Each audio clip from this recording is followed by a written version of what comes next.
ठुल्ला भाग दो, आज ऐसा क्या हो गया जो राजीव बिना नाश्ता किए चला गया। माताजी ने रिया से कहा। रिया की चुप्पी बता रही थी और दूसरा ठुल्ला के आंसू देखकर ही सारी बात माताजी को समझ आ गई थी। रिया का चेहरा उतरा हुआ था पर उसको अपने किए पर जरा भी पछतावा न था।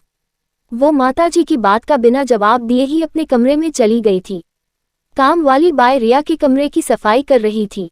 रिया ने दरवाजे की सिटकनी चढ़ा दी और काम वाली को कुछ पैसे देकर बोली, अरे सुनो, तुम बहुत दिनों से कह रही थी न कि तुमको वैष्णो माता के दर्शन के लिए जाना है। हाँ मालकिन, मैं जाएगी अक्खा परिवार को लेकर, पर मालकिन मेरा मर्द एक ढीला भी मेरे को नहीं देता, तो घर का खर्चा मैं ही चलाती, तो पूरा पैसा उसी में जाता है, तो मैं कैसे जाएंगी। तभी विष्णु माई देंगी, तब मैं अक्खा परिवार और मर्द को भी ले जाएंगी। कामवाली ने अपनी पूरी गाथा कुछ ही पलों में रिया को बता दी। रिया ने 10,000 उसके हाथों में दिए और बोली, तू कल ही चली जा, ये पैसे रख और सुन, माताजी या किसी और को न कहना। देवा रे देवा, मैं किसी को नहीं बोलेगी, खासकर बुढ़िया को, वो मेरे को बहुत खिट करती है रे मालकिन। अपुन तो तेरे लिए ही इधर आती है, बुढ़िया तो बहुत दोष देती मेरे को। तू अभी जब अपने सगेवाला के घर गई ना, तो ये बुढ़िया जीना हराम करती थी। कामवाली की बकबक को रिया ने शांत कराया। चल ठीक है, कल ही चली जा तू। रिया ने दरवाजे की सिटकनी खोली और वो कामवाली को बाहर कर दिया। 10,000 की रकम पाकर उसके अंदर की खुशी उसके चेहरे पर नृत्य कर रही थी। ठुल्ला नहा धोकर अर्जुन के साथ ऊपर आ गया और लिफ्ट भी उसी ने ऑपरेट करी थी। घर में घुसते ही ठुल्ला ने माताजी और रिया के पैर छुए। रिया ने बुरा सा मुंह बनाकर उसकी तरफ से नजरें घुमा ली। अरे अर्जुन, माताजी ने आवाज लगाई। जी माँ जी, अर्जुन ने आदरपूर्वक माताजी से कहा। अरे इसको कुछ खाने को दे दे, ठुल्ला की तरफ देखते हुए कहा। रिया अंदर ही अंदर दांत किटकिटा रही थी पर कुछ कह न सकी। ठुल्ला बोला, नहीं दादी, हम कुछो काम कर ले फिर खा ले बे। माताजी मुस्कुराते हुए बोली, अच्छा ठीक है, जा मेरे कमरे की चादर समेट दे। रिया ने कहा, मम्मी का कमरा ठीक करने से पहले बाई से सीख ले, वो जैसे जैसे कहे वैसे ही करना। हाँ मालकिन, हम वैसा ही करूंगा जैसे जैसे मौसी कहेगी, ठुल्ला ने रिया की तरफ देखते हुए कहा।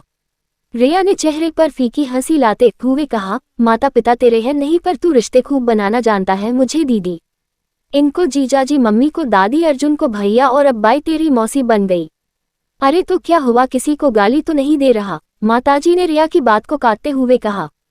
माताजी ने रिया की तरफ देखकर कहा, रिया तुम क्या बोली, इसके माता पिता नहीं है। हाँ मम्मी, इसके कोई नहीं है, इसलिए पापा ने बोला इसको साथ ले जाओ, थोड़ा सहारा मिल जाएगा, इसलिए ले आई। रिया ने माताजी से कहा। ये तो तुमने बहुत अच्छा किया रिया, किसी अनाथ का सहारा बनना तो बहुत अच्छी बात है।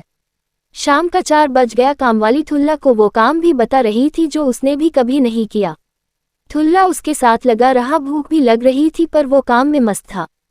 फोन की घंटी घंघना उठी तो पास में बैठी रिया ने रिसीवर उठा लिया। दूसरी तरफ राजीव था। उसने रिया की आवाज सुनी तो बोला, मम्मी से बात कराओ। रिया समझ गई राजीव अब तक नाराज है। जी जी कराती हूँ, रिया ने माताजी से कहा। मम्मी इनका फोन है, आपसे बात करेंगे। हाँ बोल बेटे, सबसे पहले ये बता, आज नाश्ता भी नहीं किया और यूं ही निकल गया घर से, ऐसी कौन सी फ्लाइट छूट रही थी तेरी उधर से। राजीव मुस्कुरा कर बोला, अरे नहीं मम्मी, कुछ जरूरी मीटिंग थी और मैंने नाश्ता कर लिया है, आप परेशान न होइए। अरे परेशान में नहीं हूँ, बहू का मुंह सुबह से उतरा है, इसने भी अभी तक कुछ नहीं खाया। ले रिया से बात कर ले। अरे मम्मी, मैं बस निकल ही रहा हूँ घर के लिए। हमने इसलिए फोन किया कि उस बच्चे ने खाना बाना खाया कि नहीं। अरे हाँ, मैं तो भूल ही गई, वो तो सुबह से बाई के साथ लगा है काम में। अब तू फोन रख, मैं उसको बोलती हूँ लंच के लिए। माताजी ने रिसीवर रख दिया और ठुल्ला की तरफ चली गई। रिया का पारा फिर चढ़ गया, मन में बड़बड़ा रही थी, 2 कौड़ी के नौकर के लिए फोन कर रहे हैं, मुझसे बात ही नहीं कर रहे हैं। मैं बेकार ही इसको लेकर आई, आज ही पापा से बोलती हूँ इसको ले जाए, ये हमारे साथ रहने के लायक नहीं है। मन ही मन कुर्ती हुई अपने कमरे में चली गई।